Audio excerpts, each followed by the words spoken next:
क्या आपको पता है कि जो पेट्रोल भारत में 100 रुपये प्रति लीटर से भी महंगा मिल रहा है, उसी पेट्रोल की कीमत भारतीय करेंसी के हिसाब से देखा जाए तो रूस की राजधानी मॉस्को में 47 रुपये, अमेरिका के शहर न्यूयॉर्क में 57 रुपये, पाकिस्तान के कराची में 51 रुपये, संयुक्त अरब अमीरात के दुबई में 35 रुपये, ईरान की राजधानी तेहरान में 4.5 रुपये, भूटान की राजधानी थिम्फू में 50 रुपये से कम, श्रीलंका की राजधानी कोलंबो में 60 रुपये और नेपाल की राजधानी काठमांडू में करीब 68 रुपये प्रति लीटर है।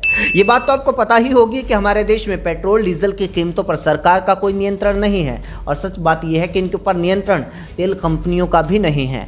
हमारे यहाँ इस पर अगर किसी का नियंत्रण है तो वो है चुनाव। इलेक्शन के अलावा हमारे देश में तेल की कीमतों को कोई काबू नहीं कर सकता। इसीलिए तो जैसे ही पिछले दिनों 5 राज्यों के विधानसभा चुनाव का ऐलान हुआ तो तेल की कीमतों पर ऐसी ब्रेक लगी कि फरवरी एंड से मई स्टार्टिंग तक 65 दिनों में कोई बढ़ोतरी नहीं हुई। इसके बाद जैसे ही 2 मई को नतीजे आए, 4 मई से कीमतें फिर से बढ़नी शुरू हो गई। 5 राज्यों के विधानसभा चुनाव के नतीजे आने के बाद से पेट्रोल की कीमतों में 18 बार बढ़ोतरी हो चुकी है। इस एक महीने में पेट्रोल 4 रुपये 36 पैसे और डीजल 4 रुपये 93 पैसे, यानी करीब 5 रुपये प्रति लीटर महंगा हो चुका है। 2 दिन की शांति के बाद आज फिर पेट्रोल और डीजल की कीमतों में बढ़ोतरी हुई है। पेट्रोल 26 से 27 पैसे और डीजल 26 से 30 पैसे प्रति लीटर महंगा हो गया है। इस तरह इस साल यानी सिर्फ 2021 में ही अब तक तेल करीब 12 रुपये प्रति लीटर महंगा हो चुका है। यानी सिर्फ इस साल पेट्रोल डीजल की कीमतों में तकरीबन 13% की बढ़ोतरी हुई है।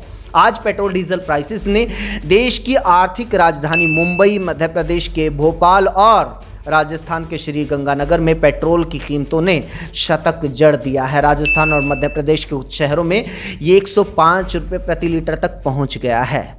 अब आप जान लीजिए कि हमारे देश में हमारे जो तमाम गरीब पड़ोसी देश हैं उनके मुकाबले भी ज़्यादा महंगा तेल क्यों बिक रहा है। इसके पीछे है भारी भरकम टैक्स बड़ी वजह। ये बात वो लोग ध्यान से सुन लें जो बिना सोचे समझे कह देते हैं कि भारत के लोग टैक्स देते ही नहीं हैं। पेट्रोल डीजल के ऊपर ही भारत के लोगों से इतना टैक्स लिया जाता है जो बहुत सारे देशों में तमाम चीज़ों के ऊपर भी नहीं लिया जाता।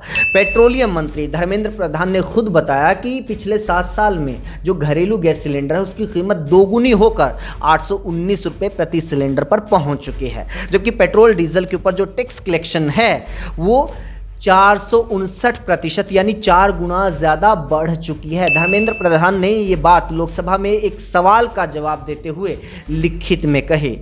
उन्होंने बताया कि 2013 में पेट्रोल डीजल पर 52,537 करोड़ रुपए का टैक्स कलेक्शन हुआ था, जो 2019-20 में 2.13 लाख करोड़ हो गया। उन्होंने बताया कि साल 2020-21 के शुरुआती 11 महीने में ही ये 2.94 लाख करोड़ यानी करीब 3 लाख करोड़ रुपए हो गया था। यानी जो बढ़ोतरी है ये 4 गुना नहीं, ये 5 गुना से भी ज़्यादा होने वाली है।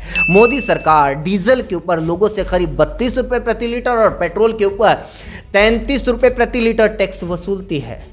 इसके अलावा अलग अलग राज्यों का जो वैट है वो अलग है। पेट्रोल का जो बेस प्राइस है वो अभी भी 33 रुपये, डीजल का बेस प्राइस 34 रुपये है, लेकिन हमें पेट्रोल मिल रहा है 100 के पार और डीजल मिल रहा है करीब 90 रुपये में। सिर्फ मोदी सरकार ने पेट्रोल पर एक्साइज ड्यूटी करीब 3 गुना और डीजल पर करीब 7 गुना बढ़ोतरी की है। केंद्र सरकार एक्साइज ड्यूटी के रूप में पेट्रोल डीजल के ऊपर टैक्स लेती है। मई 2014 में जब मोदी सरकार आई थी तब केंद्र सरकार 1 लीटर पेट्रोल पर करीब 9.5 रुपये और डीजल पर 3.5 रुपये के आसपास टैक्स वसूलती थी, लेकिन मोदी सरकार ने 13 बार एक्साइज ड्यूटी बढ़ाई और 3 बार घटाई भी।